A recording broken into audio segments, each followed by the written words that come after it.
Back for another edition of In the Huddle. Yes, we are live on social media, so we appreciate you guys checking us out. Carl Dukes put them up along with Jason Lockham-Fora, Brian Baldinger. We do this podcast, and as you know, and if you don't know, it's In the Huddle, guys. We talk all things NFL. We are counting down to the start of NFL training camps, and the band is back together. I had some things going on. Jason had some things going on. Baldy's been busy. But this is what we do each and every week. We put a couple out every week, guys, throughout the course of the season, leading out up through training camp. So we invite you to follow us, subscribe In the Huddle. You can watch us live at In the Huddle Pod on YouTube and check out all the info that we're giving you in regards to the National Football League. First and foremost, fellas, we're going to talk about the NFC North today. I think it's going to be a competitive division. Obviously, the Lions are going to be the favorite to win it. We'll get into all of this with the Packers, the Vikings, and, of course, the Bears with what they did this offseason. But first and foremost, how you doing, man? Baldy, you've been crazy, man, going all around the camps and checking things out. And, Jason, you've been busy. What's been going on, fellas? We're going to get to it, but I was just recently, I was in Las Vegas this weekend, invited out to the SAC Summit that Von Miller, Max Crosby, Cam Jordan put on. So I'll get into some of that. But it was really, for any football fan, forget about what level you are, you would have had a good time just listening, learning, watching information being transferred, listening to guys that, really excelled at the game, talked about the game. So that was really good for me. I'll go to the offensive line one, the Mastermind Clinic that Lane Johnson, Duke Manyweather put together in Dallas next week. So it's kind of this think tank type of thing. The tight ends did it the week before in Nashville. I really think it's growing. I think other position groups will get to it eventually, defensive backs for sure. But I think it's kind of cool watching guys from around the league come together, young guys, older guys come together and share their knowledge of the game. I agree. Jason, you been good? I haven't done anything, bro. I leave for the beach in a couple days, but I'm here with the kids, my wife, the dogs.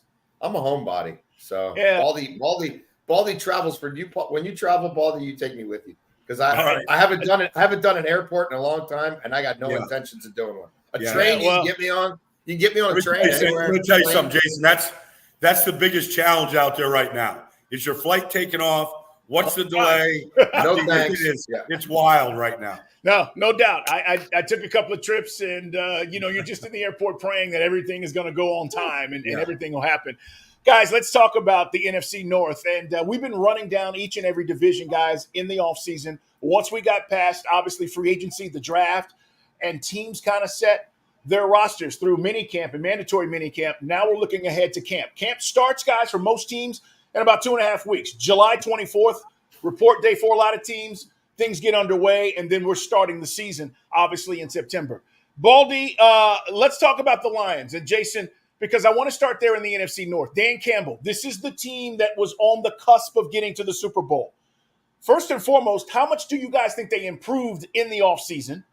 And what did they need to improve? Because they were right there. And a lot of people say, hey, it wasn't the team or the personnel. It was Dan Campbell and his coaching mistakes that maybe blew the game for them to go to the Super Bowl. How good are the Lions going to be, fellas? Well, a couple things, Carl. One is this is going to be a fantastic division. We'll get to the other teams. But, Detroit, I was just doing some things on Penei Sewell the other day, just watching. This guy, I think he's 23 years old. He's first-team All-Pro. He runs like a deer. He's got unusual power. He's just one of these freaks playing offensive tackle in this league right now. But when you watch him and you watch some of the plays, you see Jahmyr Gibbs. And you go, this guy had a good rookie season. This guy is the classic home run hitter from anywhere on the field. And so then you start looking at the talent that they have, Amon-Ra St. Brown, and what Jameson Williams could be, healthy and not suspended and there for the whole year and off season. Then you just go through the talent level on the team. And then you add the corners that they drafted. And you go, and maybe they got the best corner in the draft out of Alabama. I don't know. But that was, if you look at that team, they're up 24-7 in the third quarter on the 49ers. And it's looking bleak in the NFC Championship game. And maybe to your point, Carl, maybe it's the fourth down calls by Dan Campbell. being too aggressive, take the field goal, whatever. But it allowed 49ers to get back in the game. And they said, we can't let a team, anybody, run up the score and throw like they did on us. We've got to get better in the secondary. And so I think they're going to get better. This is a very, very good football team. They've been building this thing. I played in Dallas where we couldn't win a Super Bowl. Landry used to talk about it all the time. The Ice Bowl game. We'd lose these championship games, and then we finally broke through. And sometimes you got to have the pain. You got to have the bad taste in your mouth. I think that Detroit does from an NFC championship game to say, okay, this is exactly the focus we need to hit this season running and put it all together and go to a Super Bowl because they have everything it takes to do it. Jason, they keep their coordinators. Both guys interviewed for jobs. But how important is that? Because Ben Johnson could have been a head coach, guys. We know this. He decides to go back. Aaron Glenn. So you talk about continuity and culture. How important is that for the Lions going into this season and having those guys back? No, I think it's a big deal. I mean, it's a young team that took a lot of steps last year, but maybe from the coach on down, who's still young, came up a little naive in the second half against San Francisco, right? Just couldn't stay within themselves, couldn't possess the ball the way they had been, couldn't make some of the right decisions, couldn't execute just enough. We all saw the fourth down, right, drop. I mean, there's you can pinpoint, on probably 5 plays, right, that were the difference in their season, reaching the Super Bowl and not. So, yes, I think growing together, continuing to have that continuity, not picking up where you left off and not having to learn a new offense or figure out this guy's tendencies or, what does this guy like to do? What does that guy like to do? It's going to be an interesting division. I think this could be the best divisional race in football between the Packers and the Lions. And I think both these teams, if you told me they went to a Super Bowl or won a Super Bowl, I wouldn't flinch. Look, would I have liked it if the Lions added another pass rusher? Like, if they added a Jadeveon Clowney to help, set the edge, fortify them up front and provide some pass rush. Had they acquired Brian Burns, there's a couple of things they could have done that I thought maybe could have put them over the top a little more, right? You could throw the ball on them a fair amount last year. And then when the chips were down, the 49ers ran their way out of that deficit you guys just mentioned, which I think had to be pretty troubling for the Lions. So I think the questions are defensively. And, when they face the best teams, when they face the best quarterbacks, what does that look like? Yeah, I know they picked up Marcus Davenport. I'm not necessarily a huge Davenport guy simply because I thought he'd be more productive being the Saints' first pick and what they gave up for him. But there's a connection there with Aaron Glenn, who was in New Orleans, and, maybe Davenport steps in there, but I'm doubtful because he's been more hurt than anything. Before we move on, guys, let me ask you about the deals that the Lions did. They paid Amon-Ra St. Brown. They also paid Jared Goff. I think Jared Goff on average is the 3rd highest now annual salary guy in the league. I thought the Goff thing was a no-brainer. Do you think they jumped the gun on Brown, or do you guys feel like, look, this guy's legit, he's one of the top receivers, they had to do it? Oh, he's one of the top receivers. I mean, he's, he knows exactly how many guys were drafted in front of him coming out of USC. Yeah. He dangles that carrot every day. He stayed hungry. He's a great player. And the offense runs through him and Laporta right now in the passing game. And I think it, to a team that's trying to do it the right way for the first time and probably forever, you reward the players that you draft. Reward your players. And let everybody in your organization know that, look, you do it the right way and you excel and you play beyond your rookie contract. We're going to look after you. We're going to take care of it. Penei Sewell, that's I think the franchise they want to be. They want to be the 49ers. They want to be the Eagles. They want to be one of these teams that just are doing things the right way. And I don't think they jumped the gun on it. I think they did what was necessary. These are 2 key ingredients to their passing game and to their whole team. And so they're going to be Lions. They're not leaving the Lions' nest the way so many players and good players have in the past, going to get paid someplace else. So I think they made a statement when they signed those guys. Yeah, I agree with Baldy completely. We're all old enough to remember 2 years ago, and this starts to look like an ascending team, and they trade one of their best players, right? They trade an all-pro caliber tight end to a division rival, and they didn't really want to pay him, right? And that's and you don't have to pay everybody, but when you make that move, and then you have the kind of drafts that they've had the last 2 years since that, and they've replaced him with Laporta, right, who's younger and cheaper, then the guys in the locker room want to see, well, all right, well, where is, what's the next step? It's great to draft and develop, right? But it's got to be draft, develop, and then, share the wealth. Where's my dough? And the price of admission into the market for quarterbacks and wide receivers is only going to continue soaring. So, no, I think it was necessary moves, and I think that's how you prove that the ways of the past are behind you, right? Like, hey, we're going to move this guy, but it's the last time we're doing this, and we're no longer treading water. We're going to secure our core when we identify the guys who are a part of this long term, and so now they're putting their money where their mouth is. It's In the Huddle, guys. Carl Dukes along with Jason Lock-on-4, Brian Baldinger. We do this each and every week, and we invite you to subscribe wherever you get your podcast, In the Huddle. By the way, over-under 10.5 for the Lions. I'm taking the over. I'm just saying, I'm taking the over. Fellas, let's talk about the Packers, and here's what stands out for me. At the end of the season last year, Jordan Love, they go 5-2. And during that stretch, fellas, he threw 18 touchdowns and 1 interception. And all of a sudden, you saw what they did against the Cowboys. And then people say, all right, this is a team that's on the come. Baldy, they're young. He's got a great young wide receiving core. I know all those guys were injured and, it was a mix and match, but he made it work. The Packers are coming, guys. And Matt LaFleur, I think his offense, adding Josh Jacobs is going to be a big key, Baldy. Well, I mean, look, Aaron Jones has been a great player there. So, I mean, if Josh Jacobs becomes Aaron Jones, that's fine. They got depth at running back. They re-signed A.J. Dillon. They drafted a good back. I mean, they want to run the ball. They're a tight end-based offense. They want to run it. They have found offensive lineman Zach Tom, who was, a fourth-round pick at a Wake Forest. They found these guys without spending high first-round picks, although they drafted one in the first round this year at Arizona. So, look, Matt LaFleur is a great coach. I mean, and Jordan Love has arrived. Now, everybody will say, well, he's got to go do it again. He knows that. But you get the feeling that his immediate ability to have connections with Jaden Reed and, Dontravius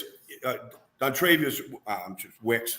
I'm just blanking right here. Sorry. But I mean, his ability to find these guys and, have immediate connection with them in big games was amazing because that never happened with Brett and Aaron. They didn't build immediate connections with their receivers. It took time. And so I just give Jordan Love an unbelievable amount of credit. He was under the gun. He was in the spotlight. And he didn't say 2 words when he was just sitting there. And he got a chance to play. And by golly, he was impressive. And let's face it, we need impressive young quarterbacks in this league. For us to have podcasts to talk about it, we need those guys to go out and play the way Jordan Love did, especially in the second half of that season. And, they made the change defensively. Those changes are never easy to unload Coach Barry and bring a guy from college who's coached in the NFL and to say, okay, defensively, we got to shut teams down. When we have the opportunity to shut teams down, we've got 7 first-round picks on defense.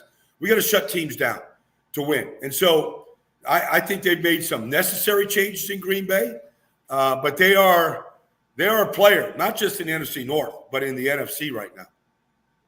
Jason, when you talk about Love, I know we've gone back and forth on Love at the beginning of last season where it was, sketchy. Is he going to be that guy? And then by the end of the season, I think we were both convinced, and I know Baldy's been there as well, but let's talk about the growth in LaFleur and this relationship, because everybody talks about the coach and quarterback relationship. Obviously, they're clicking. They're the best team in the NFC for me. Doing a lot of research in gambling markets. There's a lot of value, I think, to be had on individual Green Bay Packers players and the team as a whole. For them to be the youngest team in the league and to gel the way they did last year was phenomenal. They have one of the best offensive coaches in the league, some of the best offensive minds in the league. They have now done it with multiple quarterbacks, one at the end, one at the very beginning. They should have, they should have played at least one more week than they did last year. The football gods conspired against them, but that's okay.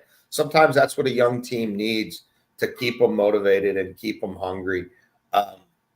I can't say enough good things about him. I mean, Jordan Love, the first month of the season was rocky and rough, and the kid still ends up throwing 32 touchdown passes. Like week 11 to week 17, take week 18 out of it, right? It didn't matter for a lot of teams.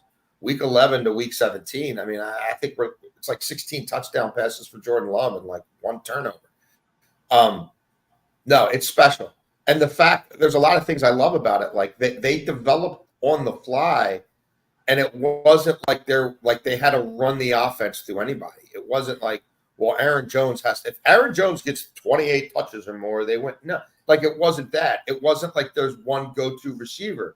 Like guys were hurt in and out. I mean, if Christian Watson never stays together, does he lead the league in touchdown catches? Like what he's done, small sample size. Like I think he possibly could. I like the move at defensive coordinator. Going and grabbing a guy out of BC. Like it's a little ballsy, but as Baldy said, he's got an NFL profile. I think they needed to make some tweaks defensively, and they've got to be a better special. Like their special teams units have to be better. Like the margins are slim, and we saw that in the playoffs. So they've got to grow up in that department a little bit. But there's not a lot of holes. Like there really isn't for me. I think the quarterback is otherworldly. I'm incredibly bullish on them, man. Like barring just decimating injuries, this for me is the team to beat in the NFC, even above the 49ers. And if they won a Super Bowl this year, I wouldn't flinch. Baldy, let me ask you about their O-line. We're talking about the Packers, guys, as we preview the NFC North. It's in the huddle. How good is this O-line? Has it improved? I know Zach Tom and Jenkins and these guys, they did a little shuffling, or maybe they will. They drafted, I think, Dillard, the offensive tackle. How good is this offensive line? They're good. They're good. I mean, Rasheed Walker played left tackle last year. He was a seventh-round pick. And, you wouldn't know it. I mean, it's like when they had, they have their offense coordinator is just a great offensive line coach. And they get, they had John Runyon there for 3 years. And, he was a middle-round pick out of Michigan and basically played every down for him or started every game for him, during his time. They find, draft, and develop players. And, Zach Tom became a, frontline player at right tackle for him. So I give them a lot of credit the way that they're able to draft and develop and then build a cohesive group. Because like Jason just said, they don't rely on just any one thing. They protect well enough. They run block well enough. The quarterback protection is key. The tight ends are involved. The backs are involved. Play action is a big part of what they do. It's a good group. It's a solid group right now. Guys, let's move on to the Vikings. By the way, over-under for the Packers, and Jason, you mentioned this, 9.5. I mean, you're telling me there'll be two teams in that division? Yeah, I agree. I'm going over. Let's talk about the Vikings and Kevin O'Connell. They lose, obviously, Kirk Cousins to the Falcons, but they draft J.J. McCarthy. I don't know at what point he starts, guys, but Baldy, I want to start with you. Give me your preview of the Vikings and what they've done this offseason. Obviously, Justin Jefferson gets his bag. Everybody expected that to happen, but, you still need a guy to throw you the football. Who is that guy? Well, I don't know yet. I don't know if it's going to be Sam or if it's going to be JJ. I trust Kevin McCarthy, though. I trust he comes out of a system, where, it's the lot on the quarterback plate, and they could have taken a lot of different players. They could have moved up. They took Sam for, a 1-year deal, and he probably learned a great deal in San Francisco. When you get stability and a good offensive system, like you have a chance to be successful. We'll see Like they won games without, Kirk Cousins last year. And so, and just throwing guys in there. I mean, you put Jordan Addison and you put Justin Jefferson and you put TJ in there, Hawkinson at tight end, and you put Aaron Jones, they're going to have plenty of players that can make plays. The offensive line is very solid. I thought that last year defensively, they really played well. And it was a credit to the system, the coaching, the linebackers, the secondary. Cam Bynum, jumped out. It was impressive to watch them defensively last year. It kind of fell apart at the end of the season a little bit, but this is a good football team. I don't know if they're great yet because we got to wait on the quarterback and just how they play, but they're going to be very competitive right away. Jason, what do you think about the defensive side? Because they picked Dallas Turner. We talked about the edge rushers in this draft, but they were trying to improve that area, obviously. What do you think about the defense on the Vikings? That's my biggest question. Do they have closers? Do they have enough bite defensively? Do they have fourth quarter defensive playmakers who can get them off the field with a sack, with a strip sack? Are they enough of a bully up front? I'm with Baldy. I believe in Kevin O'Connell. I think Kevin O'Connell will have a first-rate offense. He's got plenty of pieces there. The way they were able to hang in the fight last year, toggling from quarterback to quarterback to quarterback was pretty impressive. And I'm sure they learned a lot through that and kind of figuring out, okay, this Dobbs thing has kind of run its course. Let's go to this next thing and see what that looks like. And I mean, you saw, Nick Mullins, like the guy's going to throw a lot of picks. Like that's just who he is. That's a problem. But you also saw the offense do some interesting things with him. So I think that's a credit to the scheme and the play callers and the guys who put it all together. But I do have questions about them defensively, and I think that's probably where they'll hit the wall, especially because this division now, which we've thought of for so long, it's always kind of been the throwback division, right? I mean, they're rare. I can't remember a time, Baldy, off the top of my head, where you're talking about, especially if the Vikings found a quarterback in the draft, and if Caleb Williams is anything close to what the Bears hope they're getting, I just feel like the caliber of quarterbacks in this division could be up to a level we haven't seen in a long time. And the Vikings defense 3 or 4 years ago was probably built in a way that I think they could handle it. I don't know about this unit right now. Well, I don't know if they have enough playmakers. Well, look, they picked up Jonathan Greenard from Houston, who had a great year last year. They drafted Dallas Turner. They got Andrew Van Ginkel out of Miami, who's a solid pass rusher. You look at these guys, Josh Metellus and some of these guys that Brian Flores moves around. He gives quarterbacks problems. Brian's a hell of a coach. Yeah. And that scheme and what he does, it really, you're going to get pressure. Now, what happens when you get pressure? And, the corners got to be able to hold up. And, they've got some young corners that did that last year. I believe in Brian Flores. What he did in Miami was real. I think he learned under Tomlin in Pittsburgh for a year, and then he took it to Minnesota, and he's got his stamp on it right now. I'm a little bit more bullish defensively maybe than you are, Josh, or Jason, but I really like – because he's so different than everybody else. He's aggressive. He gives you a lot of, window dressing. He gives you a lot of candy before the snap, and you're not really sure what they're going to do. And I've talked to a lot of guys that play in that system. They love playing in the system because anybody can be a playmaker on any given play. And so quarterbacks tend to struggle a little bit, when they're in a dogfight against a Flores defense. 13th best scoring defense last year. I think that probably improves based on what Baldy's talking about with the Vikings. We're taking a look at the NFC North, guys. Let's talk about the Bears because everybody is excited about the Bears. Caleb Williams. But, fellas, I think the most pressure on any of these coaches is on Matt Eberflus. I think he's got to get it done. Jason, listen, they've done all this revamping, right? And they went and spent money, and then, everybody feels like they used the right picks, the picks on the right guys. Eberflus, though, I think right now that's where I'm starting with the Bears. Yeah, I feel like he's been coaching for his life for a couple of years now, but this is different because he's a defensive guy. And so before, hey, well, we're making gains on our side of the ball, but we don't have any players or enough players on the other side or whatever.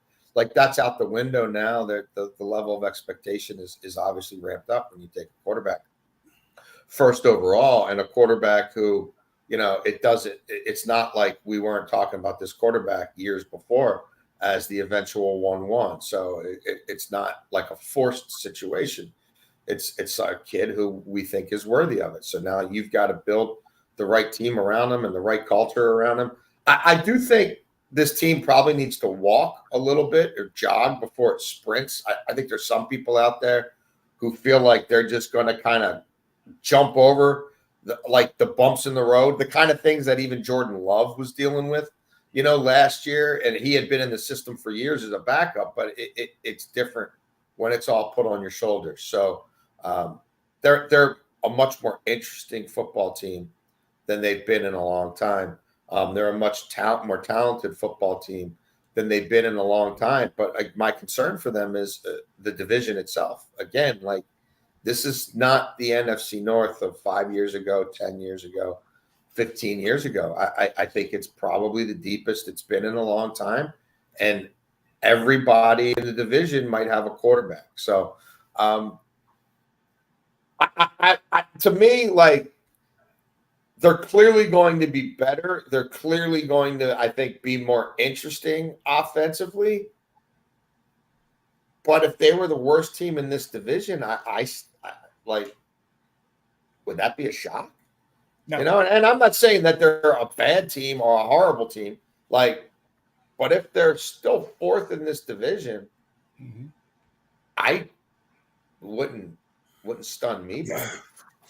Baldy, they went out and picked up Montez Sweat at the trade deadline, which I thought was a good move, right? They won. They won 5 of the games over the last 8 weeks of the season, so they were trending in the right direction. And then you look at the improvements from a personnel standpoint. You got to believe, hey, they're going to take a little bit of a jump. But I'm with Jason about the walking before you run thing, especially in this division. But we know in the NFL, hell, things can take off. Where are the Bears in your mind? I mean, look, they finished really strong. And the day that Matt Eberflus took over the defense from Alan Williams, they got better. And they got better. And then they got a lot better when they got Montez Sweat. And so they just tightened things up. And they know who they are defensively right now. I'm kind of curious to see just what the pass rush looks like this year. It looks like that might be the one little bit of a weakness, but the secondary is excellent. The linebackers are good. They play well together. Look, you said at the very outset that maybe Matt Eberflus has more pressure on than any coach in this division. And he's right. You're right. Because let's face it, if Caleb struggles and the Bears don't win, 8 games or more, I mean, they'll go make the phone call to Ben Johnson in Detroit, say, let's get an offensive guy in here, and let's give Caleb all the help we can get with innovation, creativity, pre-snap, whatever. That's just the way of the world in the NFL right now. We just saw it happen in Carolina. Your quarterback struggles, doesn't play well. Well, we'll just get an offensive guy in here to go fix it. So that's just the mentality. I think the Bears are going to be this division is just going to be so much fun because we saw the Bears on in a number of big games last year play really well.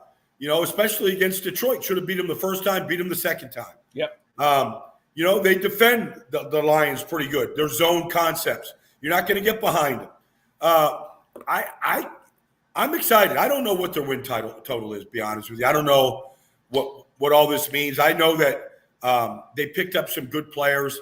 DeAndre Swift is a good player, and Gerald Everett's a good receiver. And, they picked up some good players.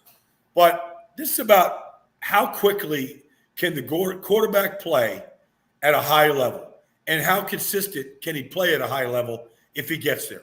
Because if he does, and it might be, who knows what the learning curve is going to be. But if he plays at a high level, then this is going to be a good football team, and they're going to be right there in the division. Fellas, I mean, you look at the wide receiving core, and I don't know, we haven't ranked these groups yet. But DJ Moore, Keenan Allen, and Rome Odunze, and we think he's going to be a stud, that's a hell of a way to step into being a quarterback in the National Football League for Caleb Williams. You add DeAndre Swift, he was a 1,000-yard guy last year. He signs a 3-year deal. The weapons, to your point, Baldy, they're not asking Caleb to carry them, right? He doesn't have to throw 6 touchdowns to be in a game like he did at USC. Just be smart.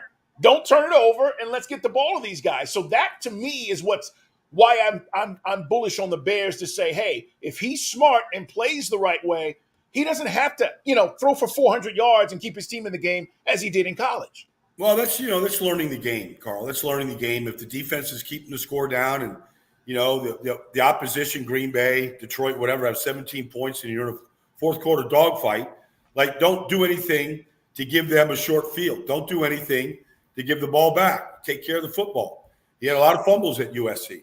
So, take care of the football. But you still, you can't just be a caretaker.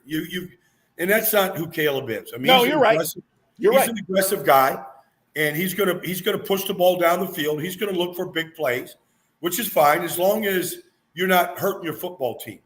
And that's the way we saw in Atlanta last year, and the way we saw in other places where the quarterback is really hurting you. And so I want him to be aggressive. I want him to be Caleb because I think that's who he is. At the same time, you're right. He doesn't have to do it all himself. I mean, you put the ball in Keenan Allen's hands or DJ Moore's hands, and I think Roma Dunze is going to be a phenomenal player. I mean, those guys can do a lot after the catch. And so that's what I expect. As we preview the NFC North, guys, we'll continue to preview the divisions here on In the Huddle.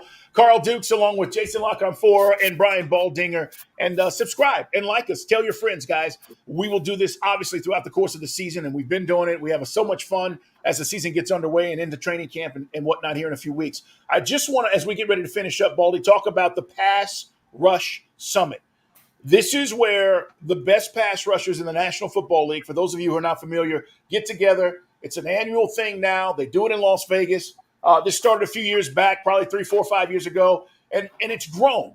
And I think it's one of the coolest things. And you talk about the offensive linemen doing this as well in different groups, but you had a chance to be out there. Talk to us about it because we all are interested in these edge rushers and how guys get to the quarterback. Yeah, well, I mean, Jason's in Baltimore. They hired Chuck Smith last year, who ran a pass rush academy in Atlanta for years. And, oh, by the way, the Ravens led the league in sacks. Yep. He coaches every defensive player, not just the defensive line. He coaches Roquan and Marlon and Kyle. He coaches every player on rushing the quarterback. There's a skill to it. There's an art to it. And Von Miller started this 7 years ago. And, look, I mean, Von makes no secret about this. He wants to be a general manager in this league. And so he's, part of what he's doing is cultivating a pass rush, getting people to talk about it. And it's kind of interesting because one of the things, Vaughn says is I asked him, why do you give away your secrets, Vaughn? He goes, he doesn't really care about that. He thinks that you try and stop what I'm doing. I don't care if you know what my pass rush moves are, how I try and protect my body from the monsters I got to go against. And that's kind of like the attitude of Max Crosby, who was there. I'll tell you one thing that was really interesting. We had 60 guys there from around the league. There was Brian Burns was there and Matt Judon. There's some really acclaimed pass rushers in this business. I mean, Brian Burns just got one of the fattest contracts we've ever seen a defensive player get in this league. And there he is in his downtime, in his vacation time, out there talking about pass rush and learning.